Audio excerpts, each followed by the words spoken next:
गलत व्यक्ति को मारना गलत नहीं, कुछ काम ऐसे भी होते हैं जो गलत होकर भी गलत नहीं होते। एक एक्यूज के मुंह से ये बात सुनकर वकील भी सदमे में आ गया। आज हम बात करने वाले हैं इंडिया के खौफनाक दरिंदे की।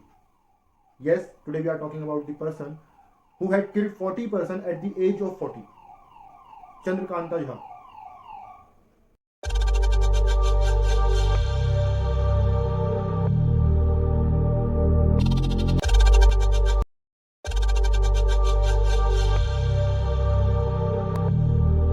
2006 अप्रैल, जब पुलिस वालों को एक फोन कॉल आता है, वो शांत आवाज जैसे ही पुलिस के कानों में पड़ी, पुलिस वाले सदमे में आ गए।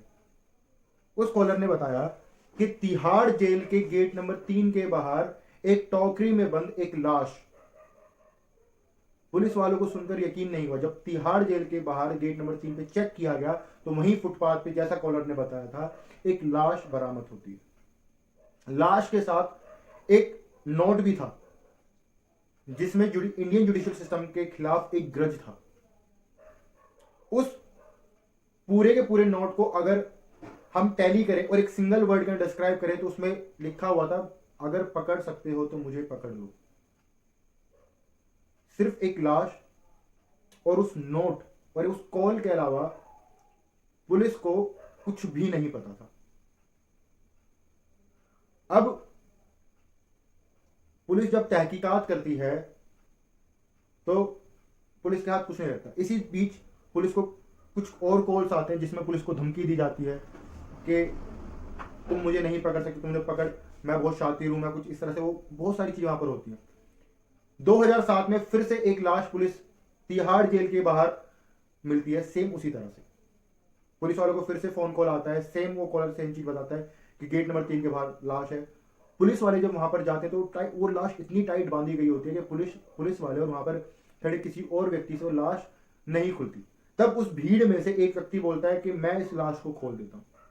तब वो व्यक्ति अपने चाकू से उस लाश को ओपन कर देता है। इतनी भीड़ के अंदर पुलिस वालों के सामने जिसने उस लाश को खोला वो और कोई नहीं बल्कि खुद मर्डरर था। इस एक्ट को अगर हम एनालाइज करें, अगर ध्यान से देखें तो पता लगता है कि उस व्यक्ति के अंदर जरा सा भी डर, जरा सा भी खौफ कुछ भी नहीं था। Even that he is enjoying that. वो पुलिस को चैलेंज कर रहा था सामने से कि तुम मुझे नहीं पकड़ सकते, I am so smart, I am brilliant in my work. अब जब पुलिस उस कॉल को ट्रेस करती है तो वो एक पता लगता है कि वो कॉल एक पीसीओ, एक एसटीडी से आ रही है। जब पुलिस वहां जाकर पता करती है तो वहां पर बैठा व्यक्ति जो उस एसटीडी को चलाता था उसने बताया कि यहां पर आकर कॉल करने वाला एक ही व्यक्ति था और पुलिस वालों ने उसका स्केच तैयार करवा लिया। अब वहां से पुलिस वालों को पता लगा कि उसका एक्सेंट बिहारी एक्सेंट था। तो वहां से पुलिस को पता लगता है कि ये व्यक्ति एक बिहार का रहने वाला व्यक्ति था जो कि दिल्ली में आकर यहां पर बस गया है। अब यही सब चीज चल रही थी कि पुलिस वालों को ध्यान आता है कि कुछ ऐसा पहले भी हुआ था। 1998 में भी सेम एक ऐसा ही केस हुआ था जहां पर कोर्ट के बाहर एक लाश पाई गई थी और उसके बाद सेम तरीके से, सेम सीरीज से, सेम पैटर्न से 2006 और 2007 में भी हमें लाशें मिली हैं। जब इस चीज के बारे में तहकीकात की जाती है तो पता लगता है कि दिल्ली के आजादपुर मंडी के इलाके में सेम जिस व्यक्ति का हमने चित्र बनाया, जिस व्यक्ति का वहां पर हमने स्केच तैयार किया है, वो सेम कुछ मिलता जुलता व्यक्ति वहां पर आजादपुर की मंडी में घूमता है। जब वहां पर जाकर पता किया गया तो वहां पर एक स्थित एक डॉक्टर से हमें पता लगता है कि हाँ, वो व्यक्ति उसके क्लिनिक पर कुछ कॉन्स्टेंटली आया जाता था। और जब उस डॉक्टर से पूछताछ की गई तो वहां से पता लगा कि इस व्यक्ति की 5 लड़कियां हैं और ये उन लड़कियों की डिलीवरी भी उस डॉक्टर के पास ही हुई थी और यहाँ पर वो उनके रूटीन चेकअप के लिए आता जाता रहता है। जब उस डॉक्टर के साथ इन्वेस्टिगेशन चल रही थी तब इन्वेस्टिगेशन के बीच में कॉल आता है और वो कॉल और किसी का नहीं बल्कि चंद्रकांता का होता है। तो चंद्रकांता अगले दिन वहां पर पुलिस वालों के पास आने के लिए डॉक्टर के पास आने के लिए अपॉइंटमेंट ले लेता है।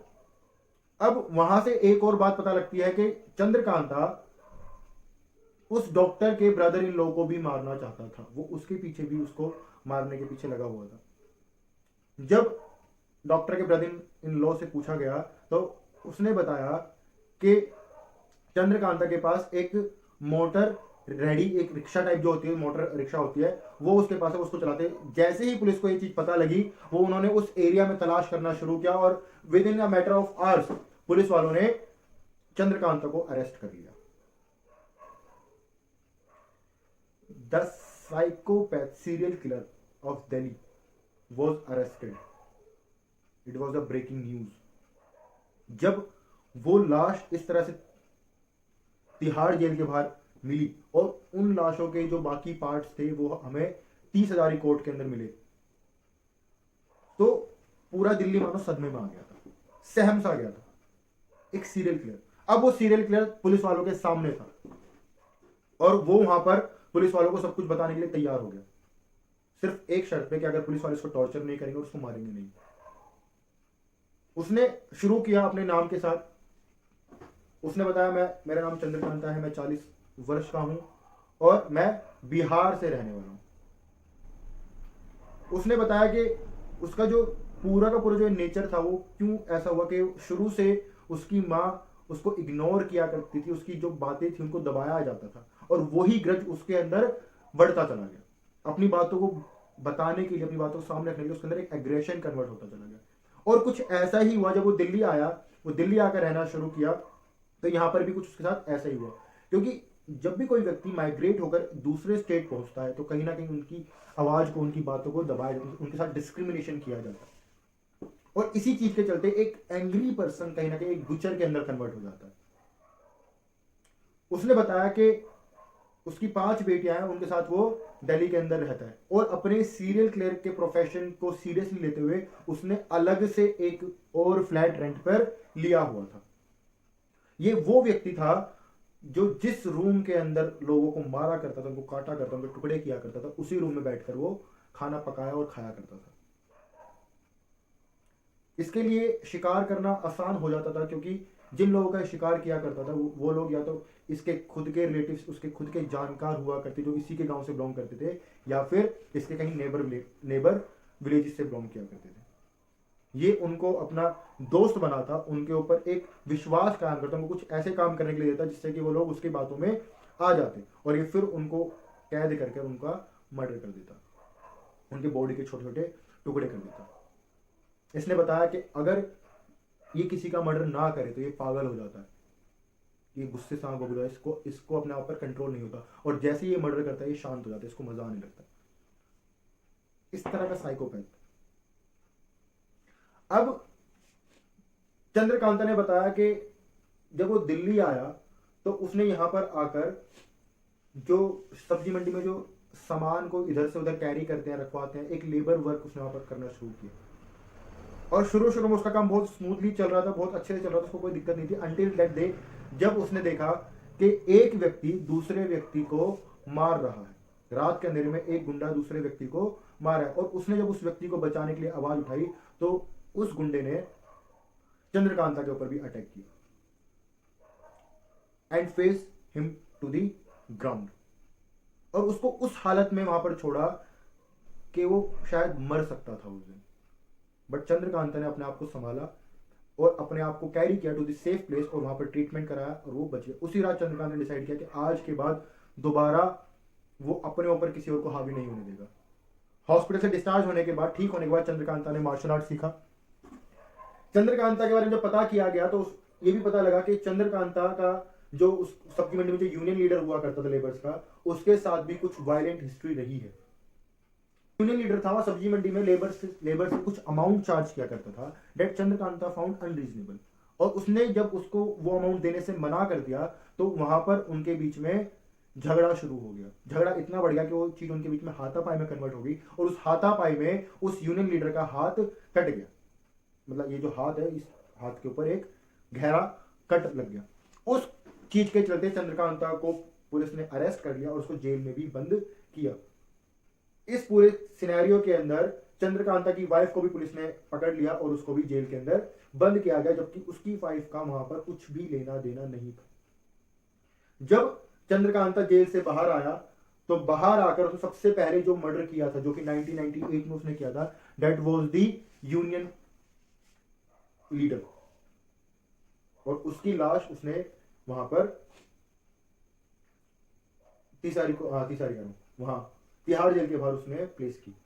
उसके बाद फिर 2003 में, एंड देन 2006 और 2007 में, अंटिल द डेट जो पहले 3 मर्डर किए गए थे 2000 1998 2003 के अंदर, उनके बारे में कोई भी लीड हमारे पास नहीं थी, कोई भी एविडेंस हमारे पास नहीं था। बट 2006 और 2007 का जो मर्डर किया गया, चंद्रकांता ने बताया कि वो जब भी किसी व्यक्ति को मारता था तो वो अपने पाप धोने के लिए उनकी जो गर्दन थी वो उनको यमुना नदी के अंदर बहाया करता था। कैसे कोई व्यक्ति किसी दूसरे व्यक्ति को मारकर उसके छोटे छोटे टुकड़े कर कर इस तरह से कर सकता है? कैसे कोई व्यक्ति ये सोच सकता है कि दूसरे व्यक्ति को मारकर अगर उसका सर यमुना नदी के अंदर चलाएगा तो उसके पाप खत्म हो जाएंगे? चंद्रकांता से उसके गांव वाले भी डरा करते थे, क्योंकि उसका वो एग्रेसिव नेचर की वजह से वो किसी की बात नहीं सुनता था। कुछ ऐसे भी उसके गांव के लोग थे जो शायद उसके हाथों से मरते मरते बच गए। भिड़े जाधव उनमें से ही एक थे, जो शायद उस रात वहां पर उसका शिकार हो जाते अगर वो समय पर अपनी जान बचाकर ना भागते। जब वो उस कमरे के अंदर एंटर किए, उस घर के अंदर एंटर किए, तो उसने पाया कि वहां पर 2 और लोग बंधे हुए हैं जिनको चंद्रकांता मारना चाहता था। उसने समझदारी से काम लिया, अपने साथ साथ उन 2 व्यक्ति की भी जानों को बचाया। जब उस कमरे से वो लोग भाग रहे थे तो उनमें से एक व्यक्ति ने चंद्रकांता का कैमरा भी अपने साथ ले लिया। उस कैमरे के अंदर चंद्रकांता ने और लोगों की पिक्चर्स और फोटोज को लिया हुआ था, जिस तरह उनको टॉर्चर किया करता था, वो सब कुछ उस कैमरे के अंदर उसने रिकॉर्ड किया हुआ। ये सारी फोटोज, ये सारी वीडियोज आपको नेटफ्लिक्स की एक मूवी के अंदर द इंडियन प्रेडिटर करके मूवी है, वहां पर आप इस मूवी के अंदर देख सकते हो।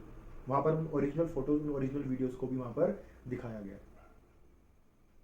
आज की तारीख में चंद्रकांता जेल के अंदर है, और आज भी उसके जानने वाले लोग, वो लोग जिनके साथ कभी चंद्रकांता की दुश्मनी रही है, या वो लोग जो कभी चंद्रकांता के खिलाफ रहे हैं, इस डर में हैं कि कहीं चंद्रकांता पैरोल पे बाहर ना आए, क्योंकि अगर वो पैरोल पे बाहर आया तो शायद चंद्रकांता फिर से उन लोगों को मारना शुरू कर देगा। तो ये थी हमारी आज की ट्रू स्टोरी। ऐसी और स्टोरी को जानने के लिए जुड़े रहिए हमारे चैनल के साथ। लाइक करें, सब्सक्राइब करें, शेयर करें। मेरा नाम है नितेश कौशिक, आप देख रहे हैं वर्सेटाइल एडवोकेट। नमस्कार।